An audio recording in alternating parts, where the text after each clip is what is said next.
Well, I'm joined by Robbie Blake. Robbie, devastating 6-1 defeat in the Cup. How did you see that unfold? Couldn't see it. We told the players before the game what we wanted and what we required, and after 8 minutes, from no pressure, we're 2-0 down again. So that's an uphill climb to make. We played really well in the game, I thought, first half. After that, initially, I thought we took control of the game.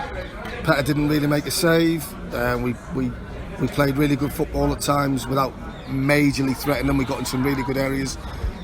Started the second half really good, and then all of a sudden the keeper in no man's land tries to catch a ball, and all of a sudden you're 3-0 down. So you're just compounding error after error after error, and it's not even teams that are cutting us open. And you know what? I know we're going to get stick on wherever it is, but if anybody who's a football person will watch that and say they went 6-1 better than us. They weren't 6-1 better than us.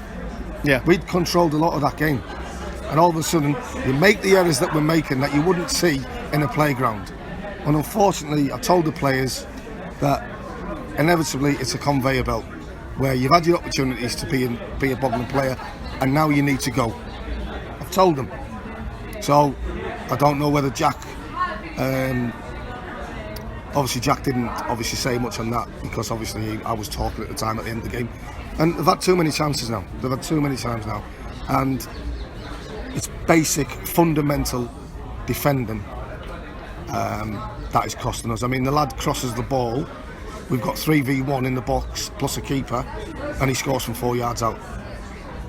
And the ball's come on from their right-hand side, and we've got four defenders, including the keeper, and he manages to score 4 yards out. That can't be right. The other errors, I don't really want to pick on people. Certain individuals know they have to do better. And I've said to them, Carl, unfortunately, they have to go. And you made mention of individual errors, and it seems to be a theme throughout the course of the early stages of this season. Yeah. And you're talking about personnel changes. Is that going to be a concerted effort to recruit new faces and try and bolster the squad? Has to be. We have to do it now. Unfortunately, we have to do it. And which people might disagree. Supporters have got their own opinions. We're two players away from being really good. Because you can see in game where we're playing through the lines, we're dominating a team that was 2-0 up really in the first half, unless I was watching something else. I've got no problem with anybody's opinion. I thought we showed signs of real good energy, brightness, playing, causing them a few problems. We have a chance, I think, straight after the second half, and then all of a sudden they get a corner from nowhere. Ball comes in and the keeper's unopposed, no one needs him 10 yards, and he drops the ball and it goes in the back of the net. And that's just the way it is. And like I say, it's error after error, and then if it's 2-0 and we don't concede that error and we get the penalty at 2-1, I think it's a different game personally. I think there's everything. And listen, when it's 3 and 4-1, we took Jimmy off because of his ankle. We took Brad off because we wanted to give someone a little bit of a run. We brought obviously Tommy off to give somebody else a run, and there was nothing to do with not trying to win the game, or we just got to be careful with Jimmy because of his foot. And we just wanted to give someone a little bit of minutes, but it's just no one can tell me that was a 6-1 game. And there'll be people on social media hammering me and Jack saying this and that.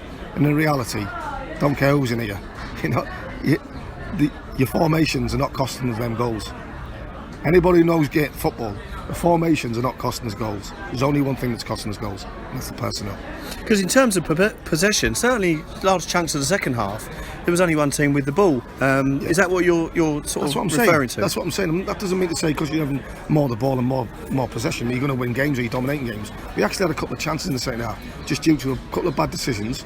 We didn't score. I thought Jimmy, having not played for a week and so, and he played with a bad ankle, which shows great bravery from him and great honesty. I thought he was outstanding for somebody who hadn't played and was worried about his foot. But we had some good play, and it's just so frustrating because we come away and you've lost 6-1 and you think, ow, our keeper's made one save. He's made one save. How? You lose 6. You lose 6 by individual errors that are basic that you wouldn't see in a playground. And I've said, unfortunately, lads, you can't look me or Jack and say that I deserve to be at this football club. So inevitably you have to move on. I say it's like a conveyor belt. You sit on the conveyor belt and you get pushed through the curtain. So as you can see in my voice, I'm a little bit angry. And I wouldn't mind if people and teams are cutting us open, and like we cut teams open. I said to the boys after the game, I'd hate to see if they had, when we controlled the game after 5 minutes, 6 minutes, or whatever time it was, we were 2-0 down. I'd hate to see us come under that much pressure that we had on them. What the score would be, because we don't come under any pressure. They score goals from defenders clearing the lines. They score goals from throw-ins. When you're a football team, if you're in free play, you should be more enough throw-ins. You should be more set to defend off throw-ins than free play. We concede from throw-ins. We don't really concede from free play really, unless it's a mistake. So you're always up against it. We go 3-1, we're in the ascendancy, boom. Sorry, 2-0, we're in the ascendancy, boom. It's 3 from a goal and a goalkeeping error. And unfortunately, these players have to go. So, I don't know what else to say, Carl. It's just absolutely demoralising, because you're watching the team getting beat 6-1. And it wasn't a 6-1 game. Anybody who's got a bit of knowledge of the game will see that Bogner were well in that game until the third goal. He did open up and chase the game, and obviously that left that spaces, and you get that score that doesn't necessarily reflect the game. But it is a defeat. Tuesday, Thursday, training again. Haringey next Saturday, a league game. The only consolation, I suppose, is that it is a cup defeat and not in the league, and we need to bounce back in the league. And how can we do that, Robbie?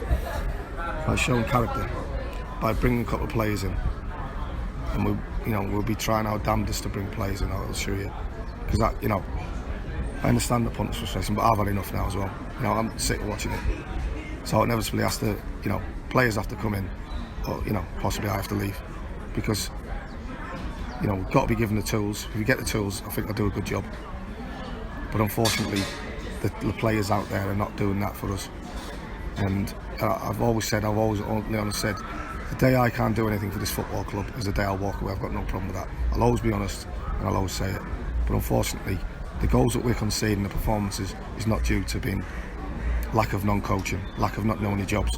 It's individual errors that are making mistakes and costing this football club and this team, which has to change. So inevitably it has to be me change, or the players have to change. So that's just the way it is. Robbie, as ever, thanks for your honesty. Cheers, Carl. Cheers.